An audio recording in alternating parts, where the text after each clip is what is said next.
बाबा मला जरा मित्रासोबत फिरायला जायचंय, 500 रुपये द्या ना. अरे आता नाहीत की 2 दिवसांनी देतो तुला. मला आत्ता पैसे लागायचे, आता आत्ता द्या पैसे मला. चाल. अरे आत्ता त्या संपत नानाकडनं 500 रुपये उसनं आणल्यात. शेतात बी बियाणे पेरायचे म्हणून. द्या राव, मला लागतात पैसे आत्ता, अर्जंट मध्ये लागतात, द्या पैसे. चला. अरे बाबा जरा विचार कर. अरे मागल्या आठवड्यात आई आजारी होती, तिला दवाखान्यात नेली, 10,000 रुपये खर्च आला. त्यात त्या दूधवालीची उचल घेतली या.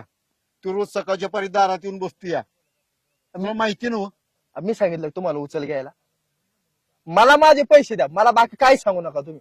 अरे का आजारी पडल्यावर दवाखान्यात लागत नाही? ते बाकीच काय सांगू नका हो. मला पैसे देताय का नाही ते सांगा फक्त. बरं कुठे जायचं फिरायला तुला? नाही, मी आता सगळं सांगूनच करावं का? कुठं जायचंय, कुठं राहायचंय, काय खाणार, काय पिणार, सगळं सांगत बसावं का मी? अरे पोरा काळजीपोटी विचारायचं म्हटलं, जरा माहिती असावी आम्हाला पण. हो का? मी काय कुकुलं बाळ नाही काळजीपोटी विचारायला. मला अक्कल आहे माझ्या डोक्यात तेवढी, का कुठं जायचं आणि काय करायचं. आणि हो का, ऐका, तुम्हाला जर ना पैसे द्यायचं असेल ना तर द्या, नसेल द्यायचं तर नका देऊ.